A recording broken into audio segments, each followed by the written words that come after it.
Hey, let's get into this.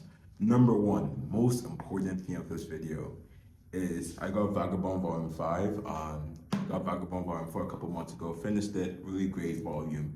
Now I have Volume 5. I really love having a library near me. It's just so awesome. Being able to walk to a library, order stuff, and just chill. It's a nice place.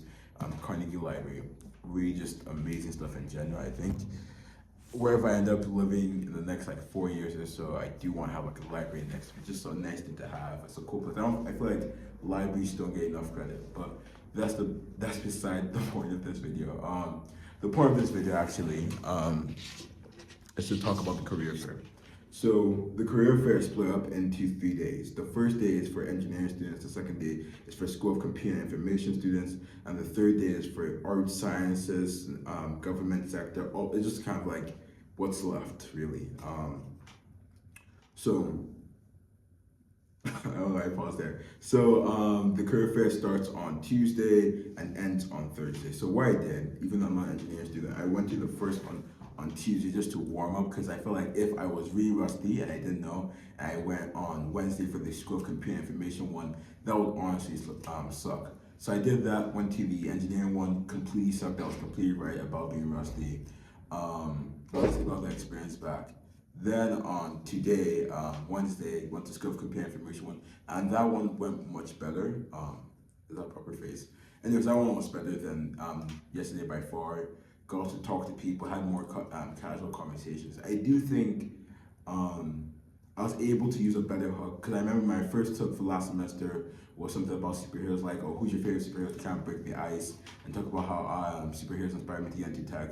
But my new thing this semester is really just to keep it quick. I want to learn, build. I want to learn, build, and break stuff, and blah blah blah, and go into that. I think that gives a good segue into who I am as a person. It's easier to actually introduce because the superhero one is a bit awkward because like, how do I do this? Like, it feels very scripted. So maybe I'll try and mix it because the thing about the learn, build, and break stuff is that I still don't have a formatted way to like segue into my background and stuff, which would be pretty easy. But I'm still working on that. But today was much better nonetheless. Got to use that and hook that actually worked a lot. I do want to say something on the career fair on the recruiter side. I've met like a bunch of amazing recruiters. I will say, sometimes I feel like recruiters need to be like more social, because sometimes like you will say something, the recruiter's just there at you, and I feel like it's an awkward interaction because the way I see a career fair, there's two possibilities. On one end, I'm just trying to get a job, and you're the company that helps people and you guys want to hire people, right? So that's the transaction going on there. On the second end, I feel like it's more to show people your company and talk about it and like just let people know and just have a genuine conversation about like what you guys do to get people interested. Those are the two options. So if you don't meet any of those two options, I get confused on like what you're doing there per se. Um, and it is weird. I personally just love the people who are themselves and the whole like idea of career for kind of like blurs out when you just get to talk to people. Like I feel like if I'm not talking to you, then it doesn't make sense really because I'm just talking about like because sometimes I feel like at the career fair recruiters is gonna be like, oh, the company blah blah blah blah blah blah blah blah blah blah blah company this. But if you're like I think a good recruiter, and I don't have experience recruiting, but like I feel like a good interaction with recruiters is often those who let you know about stuff from their perspective. Like, oh, I really like this about the company. I think you'll be a good match here. Start giving you some ideas. Oh, we do this program that I recommend for you. Blah blah blah. Oh, personally, I'm working on this project. I think it's really interesting. I think my favorite thing about the culture, just to kind of have like, because then you can interact and you can build upon one another. Like, oh, I actually did this project. I think we go, oh, you did that project. Oh, come. And now I'm talking to myself. But the point is, I feel like sometimes I think the best recruiters I've met, especially one at Answers today and just some other companies, they're the ones who are more social and just more willing to interact in general rather than have a quick convo. Oh, are you a junior? Are you a sophomore, junior, senior? Here's an internship programs. Go apply online. That's one of the worst things I hate hearing. But also good program. Also good career fair nonetheless. I'm really happy that the school put it on. It was great to see a lot of people helping to make it come together. Now, last thing, actually, before I get into the last thing, there's another career fair that I might stop by tomorrow. I have a 24-hour exam tomorrow as well, so I'll see closer to time.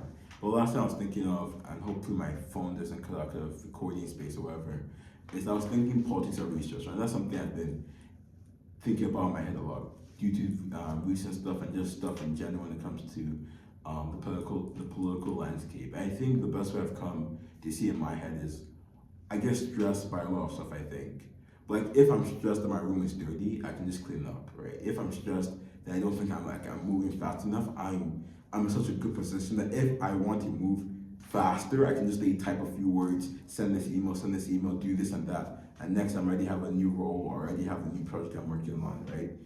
That's like, so once I feel stressed in certain areas of my life, I feel like I can take actionable steps to improve the problem.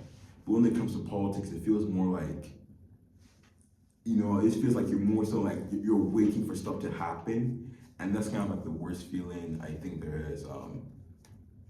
And I think that's like another example of that. I know, so the research I'm doing, I don't know how many details I'm allowed to say, but I know we're partnering with ASU, and I saw ASU has some like thing with DEI research, cutting stuff, and I was like, okay, dang. So I was thinking in my head, is that gonna affect me now, right? And that's something I have like no control over. I think that's a normal aspect of human life. I don't think, I can't say I don't think I only have like 18 years of experience. I think that's maybe a normal aspect. I do think it's happening on a very fast and wide scale that's stressful. So I think one thing that does make me hopeful is just trying to think of solutions, really. Like, if I was a person in charge, if I could do this, actually two ways. There's two stuff that help alleviate my stress are one, if I was to think of, when I'm thinking of actual solutions, I feel like very often it's easy to think of stuff as stressful, like, oh dang, this sucks. But like in my head, okay, if there's a problem or if there's not a problem, if there's not a problem, someone is making a problem, that's the best way to put it, how would I deal with that, right? What should the government do? What should this person do? I think when I try and break down these big stuff that are going on to like actionable steps that could happen, that I think that kind of alleviates my stress and that kind of gives me hope, because then whenever I'm talking about the issue, one, I can be really good, allows me to be really good at debate if I ever get into one, but two, it just makes me think, okay, in the future, this is stuff I want to push for, even like when, I'll get into that in a second. In the future, these are items I could push for, these are stuff I can say people should do. Now, that's the first way I can't alleviate my stress. The second thing that I'm thinking more and more of doing is trying to become more involved in, I guess, the local level. I think that's something people have heard a lot recently. I think it started in 2016. That's when I started noticing people saying it more, like just becoming more involved on the local level when it comes to your government and politics. I think that's something I want to try doing, just to see, and even when it comes to like your school. I know there's some stuff going on at the University of Pittsburgh where people are having some different conversations here and there.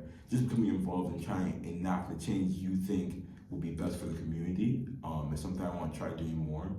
I was even talking to this dude when it comes to like the PA government thing. I was actually looking for an internship. Like I would love to see what that looked like. I can't speak. I would love to see what that looks like in general. Even if it comes to like consulting the mayor or wherever when it comes to like tech issues or what I think might be the best solution. Because maybe like one thing I say in a million word, one sentence I say in like a million paragraphs will get into the person's head. I'm like, okay, let me change how I'm doing this. Let me do this new idea. I think I would really love to be able to enact change in that way. I'm even just building stuff. So that's another reason why I want to run for state government board of the University of Pittsburgh. Because there are stuff on every level. I think on certain levels you're able to make change, and you should first explore making change on the levels you can. That's a terrible phrasing, but I think you get the point. I think that's something I want to explore more. But yeah, besides that though, I have nothing else to say, so have a great day.